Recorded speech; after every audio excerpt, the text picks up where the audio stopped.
You're listening to the Cyberwire Network, powered by N2K.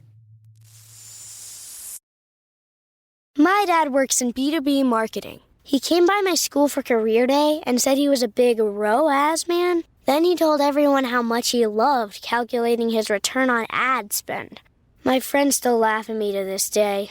Not everyone gets B2B, but with LinkedIn, you'll be able to reach people who do. Get a $100 credit on your next ad campaign. Go to linkedin.com/campaign to claim your credit. That's linkedin.com/campaign. Terms and conditions apply. LinkedIn, the place to be, to be.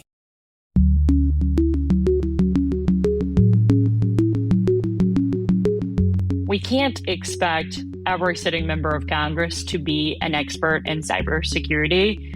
But what I think that we should expect is the expectation that they're not going to demonize the tech sector and actually learn to collaborate and create partnerships. I think that is first and foremost, just because, if we don't have right fit policy, then we're, no longer going to be a global power, whether that be from an economic perspective, and risk leaving a lot of people behind just because we don't understand how to build modern policy. Hello, everyone, and welcome to Caveat, N2K Cyberwire's privacy, surveillance, law, and policy podcast. I'm Dave Bittner, and joining me, as always, is my co-host Ben Yellen from the University of Maryland Center for Health and Homeland Security. Hey there, Ben. Hello, Dave. On today's show, Ben has an update on TikTok's lawsuit against the federal government. I look at the latest ruling on privacy rights at the border. And later in the show, Ben's conversation with U.S. congressional candidate from Oklahoma, Madison Horn, speaking with Ben about national security and cyber warfare. While this show covers legal topics and Ben is a lawyer, the views expressed do not constitute legal advice. For official legal advice on any of the topics we cover, please contact your attorney.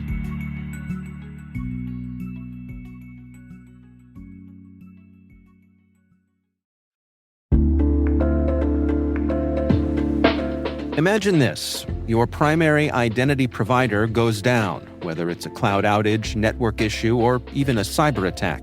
Suddenly, your business grinds to a halt. But what if it didn't have to? Meet Identity Continuity from Strata, the game-changing solution that keeps your business running smoothly no matter what. Whether your cloud IDP crashes or your on-prem system faces a hiccup, Identity Continuity seamlessly shifts authentication to a secondary or even tertiary IDP, automatically and without disruption. Powered by the Mavericks Identity Orchestration Platform, Identity Continuity uses smart health checks to monitor your IDP's availability and instantly activates failover strategies tailored to your needs. When the coast is clear, it's a seamless switch back. No more downtime, no lost revenue, no frustrated customers. Just continuous, secure access to your critical applications every single time. Protect your business from the high costs of IDP outages. With Identity Continuity from Strata, downtime is a thing of the past. Visit strata.io/cyberwire to learn how Strata's Identity Continuity can provide seamless enhanced capabilities to your existing identity fabric and receive a free set of AirPods Pro.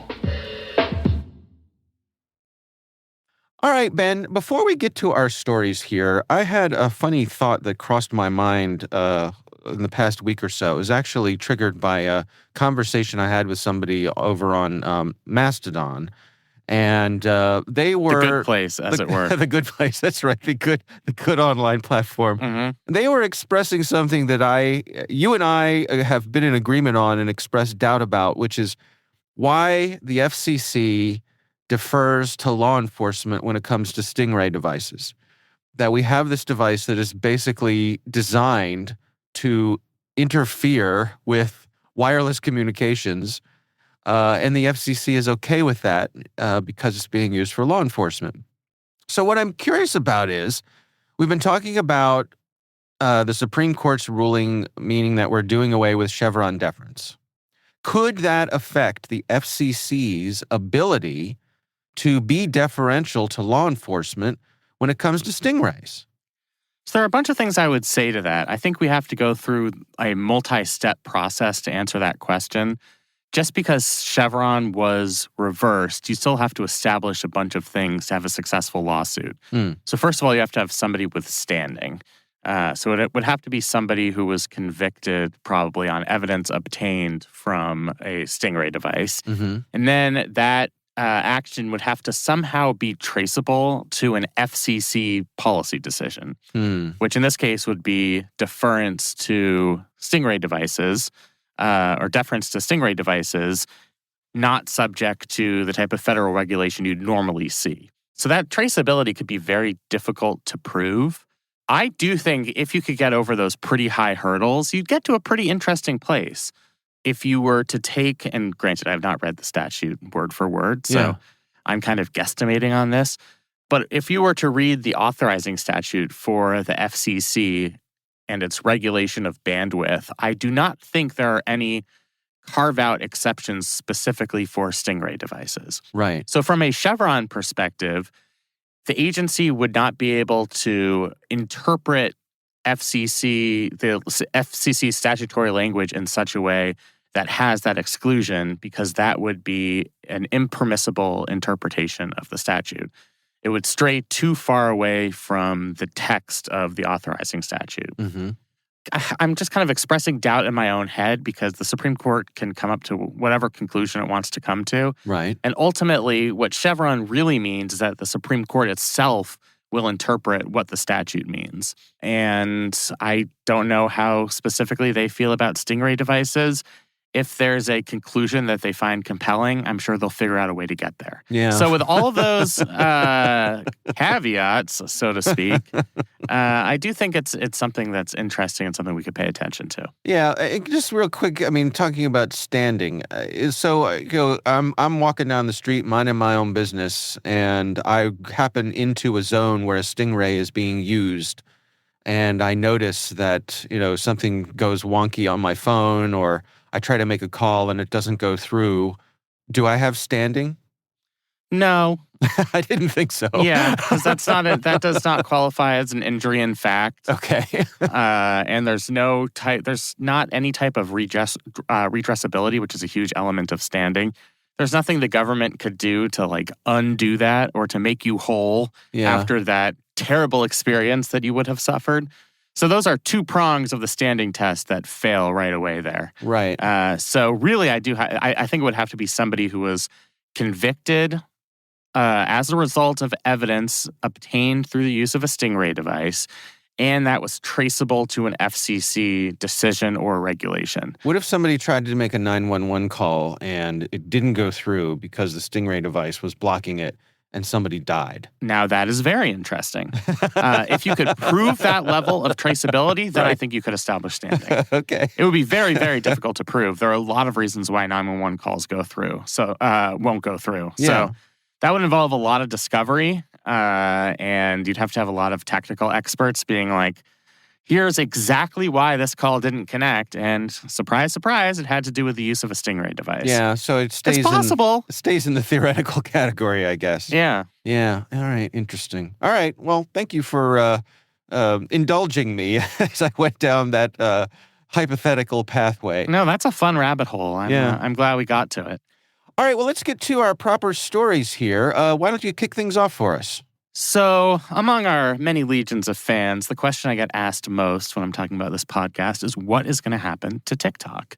Congress passed this law saying that TikTok and its parent company ByteDance have to sell to some type of American entity prior to January 20th, 2025, lest it be banned in the United States, meaning it cannot be sold on either of the major app store platforms. Several plaintiffs, many expressing explicit First Amendment interests related to the freedom of speech and expression, have filed a lawsuit seeking to enjoin the enforcement of this law. They are joined by TikTok's parent company, ByteDance. So they filed a long complaint alleging, I think properly, that this is going to be an infringement on First Amendment rights. There's sort of the question about whether this is a content-neutral or content-based restriction on speech, which I'll get to in a little bit. But either way, you have to establish, at the very least, an important governmental interest, which I think national security certainly qualifies. But then the second part of the relevant test is, are the means rationally related or substantially related to achieving that end? Or would there be another way to try and protect our national security beyond taking the rather drastic action of banning an extremely popular application in our App Store? So the Justice Department just filed a response brief to the original complaint in front of the D.C. Circuit Court of Appeals, and they are alleging that ByteDance had a search tool that allows its employees to collect information on U.S. users' views on divisive issues such as gun control, abortion, and religion. There is an internal ByteDance workplace and communications program allegedly called LARC, which connects employees in China and the United States and was used to send data on U.S. users, including personally identifiable information. So this tool, and I'm quoting from Washington Post article here, would have allowed ByteDance and TikTok employees to collect bulk user information based on the user's content or expressions, including views on gun control, abortion, or religion. I'm pretty skeptical of this argument. I have not seen the filing because the filing was almost completely redacted. There are like 3 sentences in there that aren't blacked out. Okay. So there's very little I can actually read on it. But my understanding is there's not exactly substantial evidence in the record as it currently exists that LARC is being used for that purpose. What the Justice Department would say is no matter whether that threat has actually materialized, Congress still has the right to pass a law to address threatened harms, even if those harms have not materialized or have not yet been detected. Okay. So I think if you're going to be asserting this sort of broad conspiracy to collect U.S. persons' data, you're probably going to have to assert with some level of particularity that either this is happening or this is likely to happen in the future.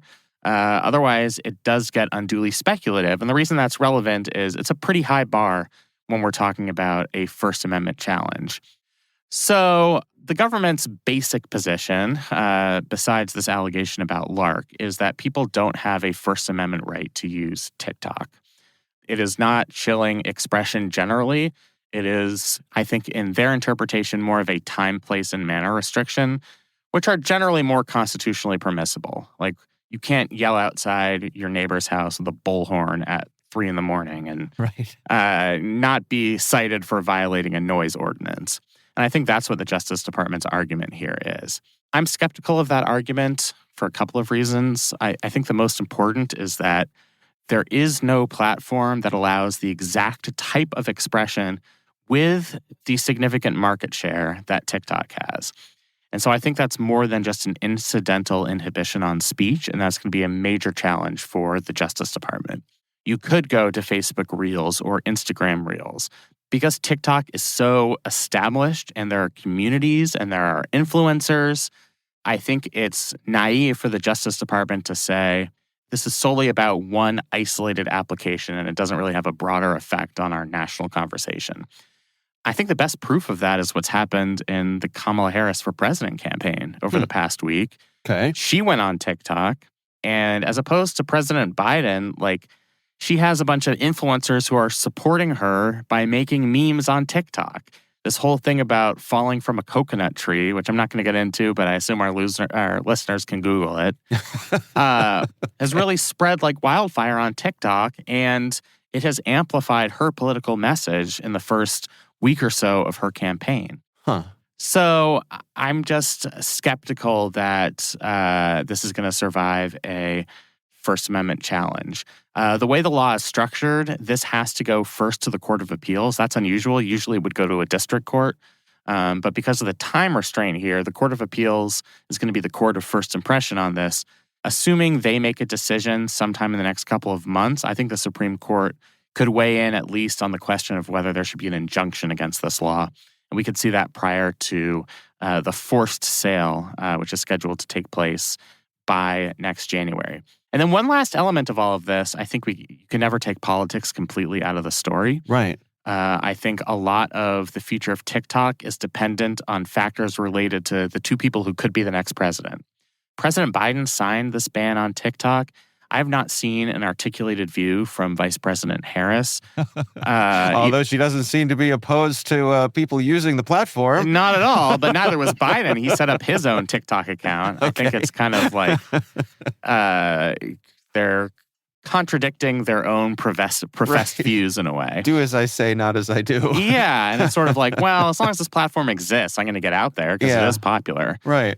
So I don't exactly know how she feels on this. All I know is that she is in the Biden administration and he signed this law. So at least she has to have some concern about the national security implications of TikTok. Then there's Donald Trump, who tried to ban TikTok when he was president. That was enjoined by a federal court. But he seemingly reversed his view on this after talking to a couple of his newfound VC friends in Silicon Valley. Oh, yeah. Who I think have persuaded him that TikTok should not be banned. So on its face, it seems like there is a lot at stake for TikTok's future in the November 5th presidential election. So that's another element to this lawsuit that goes unmentioned in legal filings. So what about all the concerns, the machinations, the decoupling of TikTok from China, which, as you say, the forced sale, conscious uncoupling, in the words of Gwyneth Paltrow. There you go. Yeah, Chris Martin. Is there? I mean, is this the area of things like sanctions, where you say, or what's the oh gosh, the term of art is escaping me now, but there's the list that the government keeps of, organizations that American companies are not allowed to do business with. You know what I'm talking about? Yeah. Yeah. So, Yeah. I mean, is this that? It is. I guess what I'm asking is coming at it from that direction different or meaningfully different than the way they're coming at it, which is this, selling it off, forcing the sale of it, or perhaps even banning it? I don't think it's meaningfully different because the effect is the same. You're prohibiting the American people from doing business with this company. You're prohibiting Google and Apple from having it available in the App Store.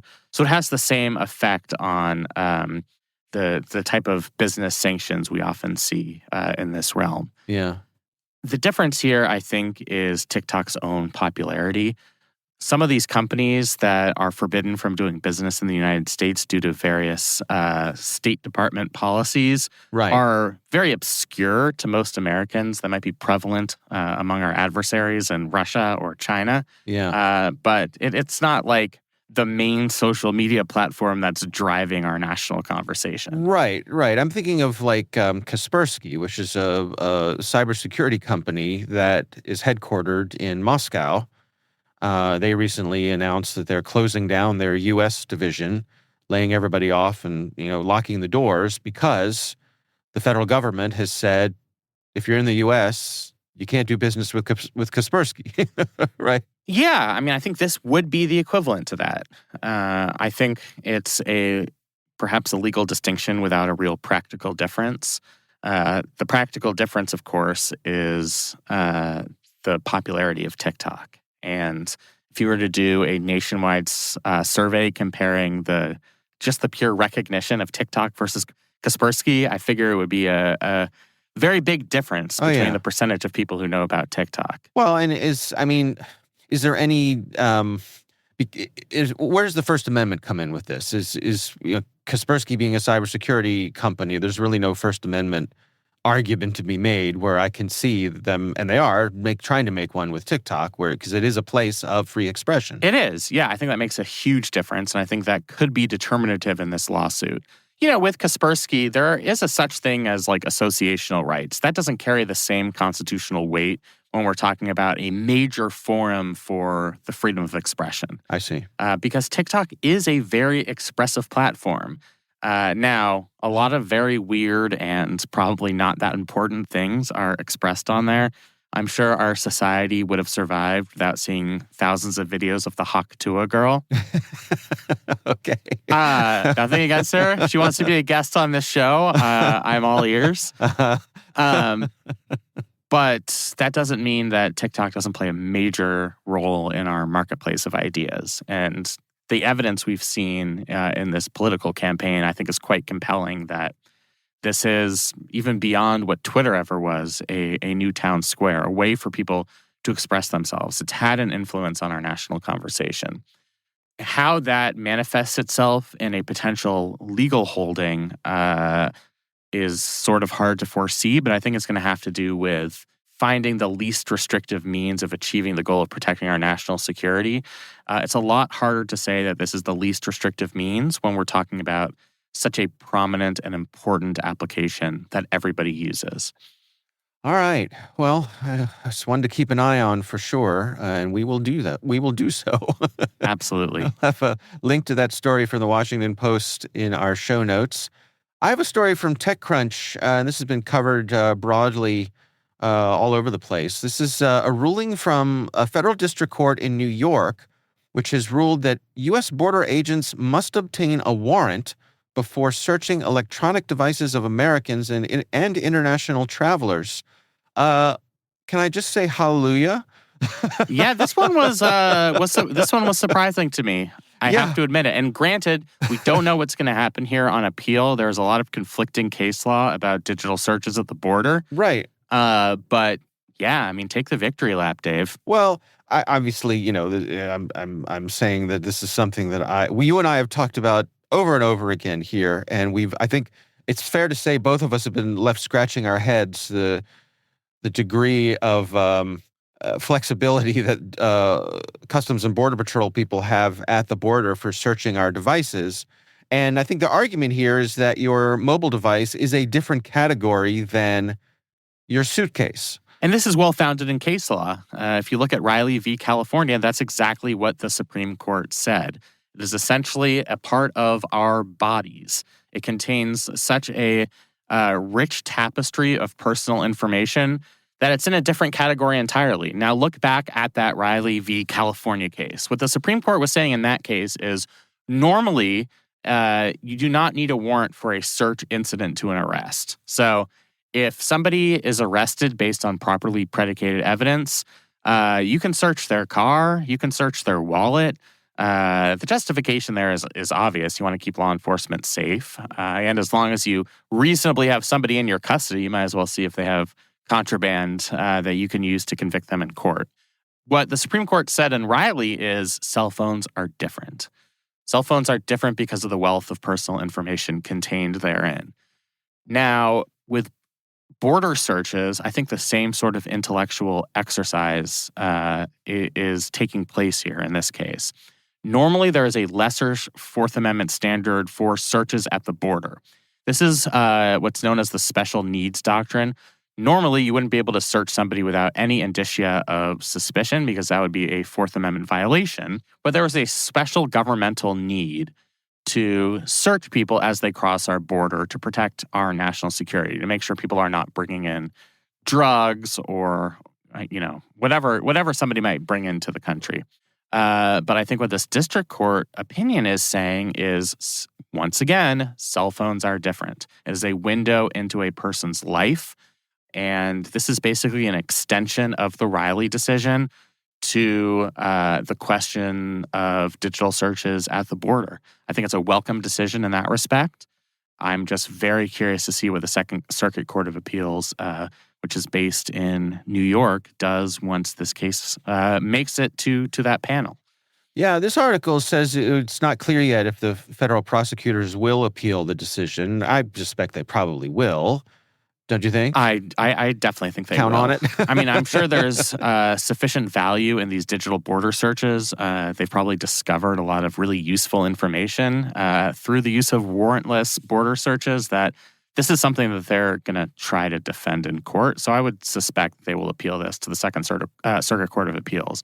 Right now, this is only applicable in the district court where it was decided in New York. So it does apply to JFK Airport, LaGuardia, Newark, I believe. So if you're flying into the tri-state area feel free to go crazy with that contraband on your digital device. If you happen to be going anywhere else in the country, right. I would still be rather cautious. And hope that your flight doesn't get rerouted. Exactly. Wouldn't that be the nightmare? It's like somebody's following our district court cases closely, and they're like, I found a loophole. Fly into the tri-state area. No, we're diverting to Logan. No! This article points out that Customs and Border Patrol conducted over 41,000 device searches in 2023. That's a lot. Seems like a lot, yeah. And so it makes me wonder, if you have the requirement for a warrant here, would that number fall off a cliff? I suspect it would. Totally. Yeah. Because for the vast majority of these devices, there is no indication of any individualized suspicion. Okay. There's just not. I mean, it's hard to get information. It's hard to get any level of information that would justify a warrant, especially if you're like conducting these searches somewhat randomly. And I don't know exactly how they decide which devices to search. But yeah, once you actually have to prove it to obtain a warrant, that you have some evidence that there's some useful information on that digital device, it's going to be much harder. And I think if this decision was applied nationwide, and eventually the Supreme Court's going to have to weigh in here because there's enough conflicting case law on it. But if this is applied nationwide, that 41,000 is going to go way down. I think we're going to be talking about 4 digits instead of 5 digits. So for something like this to spread its way across the U.S., I mean, would this be a district-by-district effort here where, as it is ruled upon in each district, the rules would be different in each district, and then ultimately it gets appealed to the Supreme Court because of those differences? Exactly. Okay. So tentatively, it is district by district, depending on the jurisdiction of the district court that makes the decision. So once it gets up to the circuit court, if the circuit court affirms the district court's decision, then everywhere in the Second Circuit, there will be a warrant requirement for digital searches at border crossings. And how big an area let's be are we honest, talking when about? we're talking about New York City, border crossings means airports. This isn't the Ellis Island era. Right. I will say, though, if we're talking about the full Second Circuit, we're getting up to the Canadian border. Okay. Because I believe it would include all of New York State. So by that, but near Plattsburgh, if I know my New York State technology, it would certainly apply there as well. But yeah, if there is enough of a split, and we have seen conflicting case law on this, then the Supreme Court could choose to take the case and resolve this issue once and for all. I'll note we're on a very long streak of the Supreme Court not taking Fourth Amendment cases, going on like 3 or 4 years now. It's been bad for the content of this show. So poor Professor Kerr. I know. I mean, he is losing sleep over this. And I think it would be good for us to have a Fourth Amendment case there. It'd be great. Yeah. It would be great for content. If it happens, we'll have to do a special edition. Yeah, we'll have to do a breaking segment. Send out the bat signal for me. Yeah, exactly. All right. Well, we will have a link to that story in the show notes. And of course, we would love to hear from you. If there's something you'd like us to consider for the show, you can email us. It's caveat@n2k.com.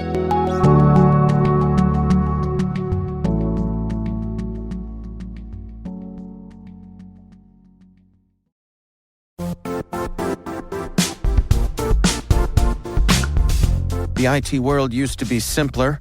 You only had to secure and manage environments that you controlled. Then came new technologies and new ways to work. Now, employees, apps, and networks are everywhere. This means poor visibility, security gaps, and added risk. That's why Cloudflare created the first-ever connectivity cloud. Visit cloudflare.com to protect your business everywhere you do business.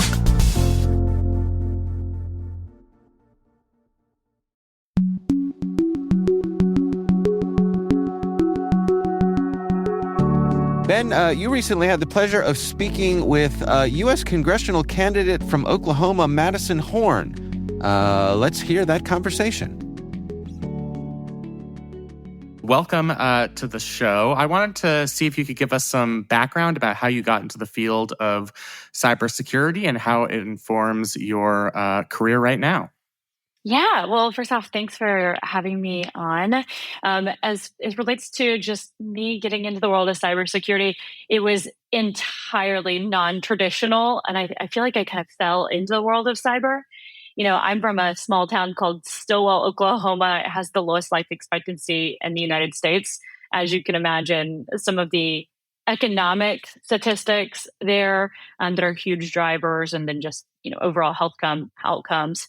Anyways, so that's where I'm from originally. So I was really just seeking opportunity outside of my town, outside of my state. And, I was working actually at the Boys and Girls Club at the time. I was in high school, just about to graduate and trying to figure out what the hell I was going to do with my life. I had found a lot of healing working for the Boys and Girls Club. In short, some statistics I can give you quickly. Um, 49% of women in Oklahoma experience domestic violence or rape. It's the worst place in the United States for women. 68% of women are unemployed in my hometown. And so there just wasn't a place for me there. And so, obviously the Boys and Girls Club offering a place of like healing, and I was teaching classes there. Then the headquarters of the Boys and Girls Club is in Atlanta, Georgia. So I received my first tax return and I drove a 26-foot U-Haul to Atlanta, Georgia. Had no idea what the hell I put in it at this point, but thought that I was going to go work for the headquarters there. Never did, because nothing goes as planned. But I was studying Homeland Security at Georgia Military College, and I was studying business. And one of my odd and end jobs was a front desk person at a hotel. And as cybersecurity professionals do, we're constantly traveling, constantly on the move. There was a group of folks traveling to my hotel. I got to know them, and after 6 months, they offered me a job in the world of security. I kind of make this terrible joke. I was like, "You want me to work in security? I'm only 5'5". Like, how is that possible?" And they were like, "No, computers." And I'm like, also still confused. But yeah, that's kind of like how I got into the world of cyber. I just this random interaction. I've asked this question in many interviews, and that is by far the most interesting origin story I've ever heard on how somebody got into cybersecurity, which just piques my interest. So, as you developed in this industry, in this field, what started to keep you up at night in terms of the threat landscape? I think we can kind of divide that into the micro threats you might have dealt with working in the security industry. So, how to protect an individual business or grandma from a phishing email, but also as you started to learn more about policy, the threats to things like critical infrastructure. Yeah. So two things here. So one, being from the middle of the country, then, primarily our veterans, our military service members come from the heartland, right? And so I was born with just this like really deep sense of service. Always thought that I would join the military. Obviously, that's not the route that I chose. But when I kind of stumbled into the world of cyber, then it really pulled at that desire to protect. And, when I first started working in cyber, then I was actually, in rural substations and nuclear power facilities. I kind of make joke, if I have kids, I'm going to end up like bringing back like real live X-Men and X-Women. Like it's going to come true. I hope they're cool and glow green or something. But, there was this like humbling moment, no joke, when I first stood outside of the nuclear stack. And I just had this very humbling moment because we've all seen Chernobyl, right, on HBO. And I was just like, oh my God. And that realization that our critical infrastructure is so frail, then I don't know, it was just this like real call to action and pull for me. And so my entire career within the cyber world has always been tied to critical infrastructure and just really trying to understand the problem set because it's obviously so unique and people just don't understand it. We could dive into a number of issues of the why, but the things that kept me up at night, I would say foreign adversaries, creating real life scenarios like Chernobyl in the United States. Those are the things that kept me up at night. And then I think, living in the world of 2024, where we have AI, and I think that we're on the cusp of like even quantum computing becoming a real deal thing. And we're looking at a year where 2 billion people are going to be voting this year. That terrifies me just because of the strong desire for our adversaries here in the United States and against other countries to really create havoc, whether that's for destabilization or to erode public trust, etc. So I would say those are the two biggest things that keep me up tonight. A major disaster within the critical infrastructure space, and then just what we're seeing in the political landscape. For sure. And before I get to how you see us addressing those problems the most effective way, I'll note you are a candidate for Congress in Oklahoma's 5th district, the fighting 5th, as Stephen Colbert used to say. And I think we've all watched hearings in Congress, like when Mark Zuckerberg comes and you see members ask questions that reveal a certain level of ignorance about technological issues. Can you talk a little bit about that? And even just beyond yourself, what knowledge our policymakers need to have to kind of address the threats you mentioned that keep you up at night? Yeah, I think the most recent, there was a hearing maybe like 3 weeks ago where there was a sitting member that brought the Hacking for Dummies book and was like waving it around in committee. And I was like, it irks me and it just makes me giggle. But like being on the other end of it, it just makes you actually cringe and terrified that these are the individuals that are actually pushing policy forward. We can't expect every sitting member of Congress to be an expert in cybersecurity. But what I think that we should expect is the expectation that they're not going to demonize the tech sector and actually learn to collaborate and create partnerships. I think that is first and foremost, just because, if we don't have right fit policy, then we're, no longer going to be a global power, whether that be from an economic perspective, and risk leaving a lot of people behind just because we don't understand how to build modern policy. So I guess that's the first and foremost, I guess, just not demonizing the sector. I would say second, don't undermine the threat and don't undermine it by fear mongering, because I think in a space that is so hard for people to understand, then the fear mongering takes out of account that these threats are real and they can have widespread impact that people just don't comprehend or think that is actually possible when it is. And so it makes, I think, cybersecurity professionals' job much harder when it's already hard for us to articulate it to boards or C-suite, etc. I would say those are my top two.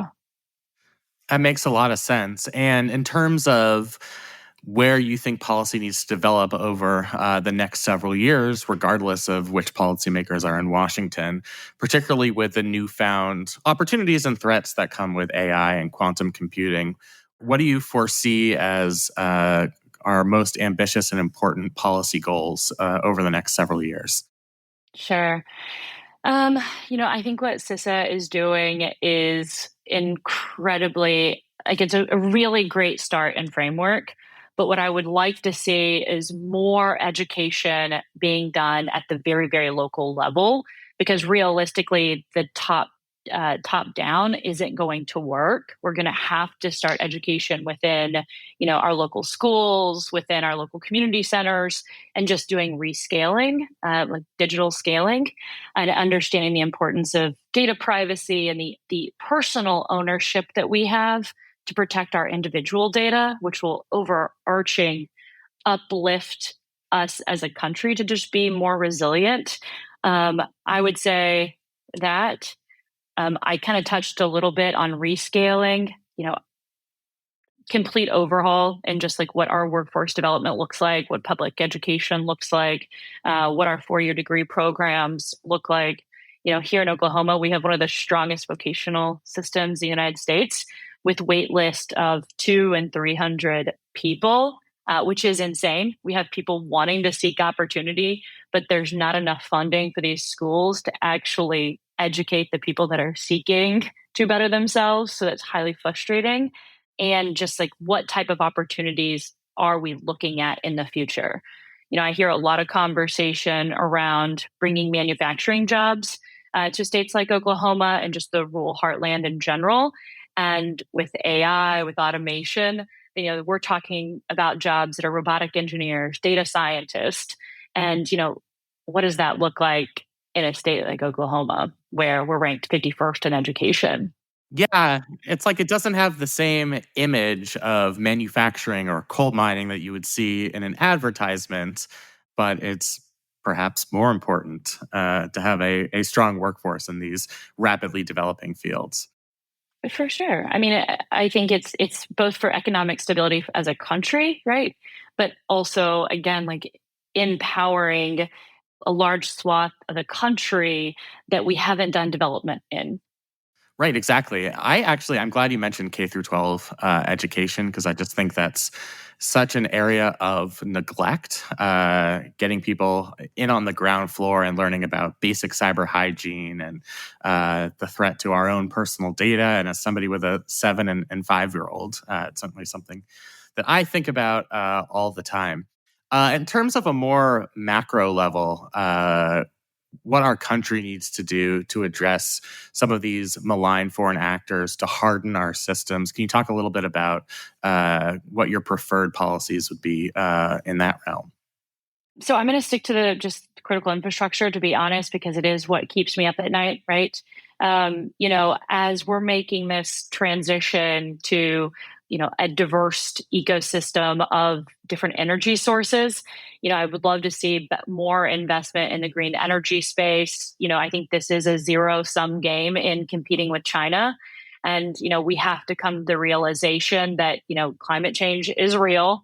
And, if we continue to not make the investments, then we're going to find ourselves in the same situation that we were in 20 years ago, and that is building our critical infrastructure with products made with spyware in them or or back doors. And so I would just like for us to kind of think about supply chain issues, what that risk looks like, how we're doing investments. Because of how fragile the grid is now, we're going to have to figure out what does U.S. investment look like for these companies while we also protect rate increases. And I think this is going to be a generational problem that we have to solve. We're going to have to get more comfortable, I think, with nuclear energy. This isn't, 9 Mile Island anymore, 2 Mile Island anymore, right? 3 Mile Island, I believe. Yeah, I'm like 9, 3, 4, 6. Yep. Forgive me. I've got numbers running through my head. That's what I would like to see, like people actually sitting down and thinking about the whole problem set. I don't get the opportunity to interview political candidates very much. I think one thing that makes me curious is how do you raise the salience of an issue like cybersecurity in a campaign when, to be honest, most people just don't care and don't see it as an imminent threat or an acute threat in their own lives. How do you raise the salience of an issue like that to get people to care in the context of a political campaign? Sure. I'm going to challenge you. Okay, let's do it. People do care. People do care. But we have to, just like we're talking to a board, just like we're talking to someone who doesn't necessarily understand cyber, doesn't necessarily understand data analytics, right? Then like you have to make it relatable. It's so funny. Like when I talk about data analytics and, how asset inventory products work, then I always would talk about candies and talk about Skittles or gummy bears or something of that nature and how it creates correlations. And so, when we're talking about a complex issue like cybersecurity, then, you brought up protecting grandma from getting spammed, right? Yeah, that may seem like a maybe not that big of an issue, but let's talk about the economic impact to grandmother if her entire life savings was stolen. And now let's elevate that one step further. How is that money being used by an adversary, right? And how that is being then turned against the United States and potentially used to actually attack us as a country or to fund wars, in Russia, Ukraine, right? And so I think it's just making things relatable whether that is talking to parents about the importance of online safety, human trafficking, child trafficking. People are most susceptible, or children are most susceptible at the age of 12 years old. And that is all, I don't want to say all, but a lot of that is happening online. And so how do we protect some of our most vulnerable, and talking about it in that context?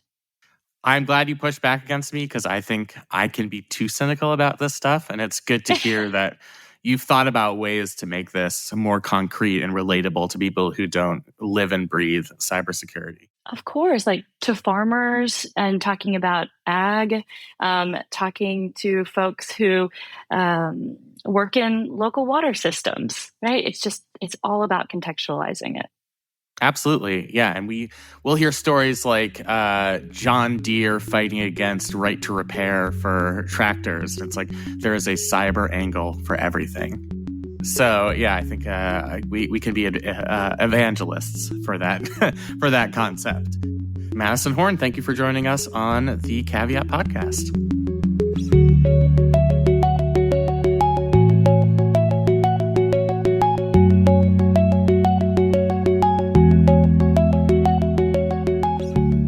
Interesting stuff, Ben. And I have to say, one of the things that strikes me about this conversation is that when a congressional hopeful is making the rounds, have we reached the point where this is one of the topics that has to be on their list? They have to be able to speak coherently, intelligently, and have a plan when it comes to cybersecurity and how it affects national security. Or do you think we're at that point? No.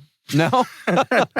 So you think we're in the bubble here? I think the reason she's talking about it is because she has a very impressive resume, and she's worked on these issues throughout her professional career. And I loved hearing her origin story about how it kind of happened accidentally. Yeah. I think it's great that we have a select number of candidates who are raising the profile of this issue. I don't think this is a litmus test yet at the congressional level. I'm hoping that if we have more massive cybersecurity incidents, if it's CrowdStrike times a million and outages are affecting everybody in the United States, then that might be something that the voters demand. She challenged me on that. I have a very cynical view of it, that a very select number of nerds currently care about these issues. And I think she appropriately pushed back on that and said that that's changing. And I'm persuaded by it. I think that's right. Although I would say I think people are concerned about the fallout from those issues more than the issues themselves. They would just want the lights to stay on. Exactly. They don't care about, It doesn't matter to them, that CrowdStrike had a bug. They're just concerned that the lights went off. Right. Why is my Delta flight delayed? Exactly. They don't need to know the full history about the CrowdStrike update. Right. And they roll their eyes and say, oh, computers. Bad idea. Yeah. All right. Well, thanks so much to Madison Horn for joining us. Once again, she is a U.S. congressional candidate from Oklahoma. We appreciate her taking the time for us.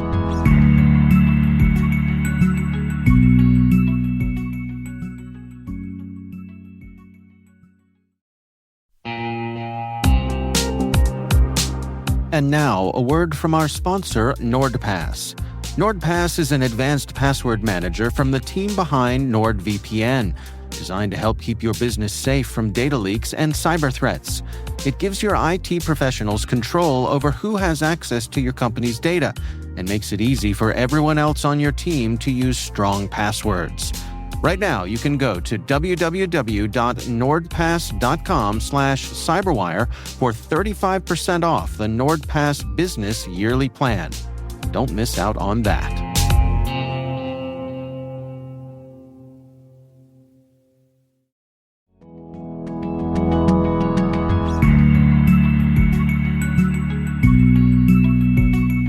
That is our show, brought to you by N2K Cyberwire. We'd love to know what you think of this podcast. Your feedback ensures we deliver the insights that keep you a step ahead in the rapidly changing world of cybersecurity. If you like our show, please share a rating and review in your favorite podcast app. Please also fill out the survey in the show notes or send an email to caveat@n2k.com. We're privileged that N2K Cyberwire is part of the daily routine of the most influential leaders and operators in the public and private sector. from the Fortune 500 to many of the world's preeminent intelligence and law enforcement agencies. N2K makes it easy for companies to optimize your biggest investment, your people. We make you smarter about your teams while making your teams smarter. Learn how at n2k.com. This episode is produced by Liz Stokes. Our executive producer is Jennifer Iben. The show is mixed by Trey Hester. Our executive editor is Brandon Karpf. Peter Kilpe is our publisher. I'm Dave Bittner. And I'm Ben Yellen. Thanks for listening.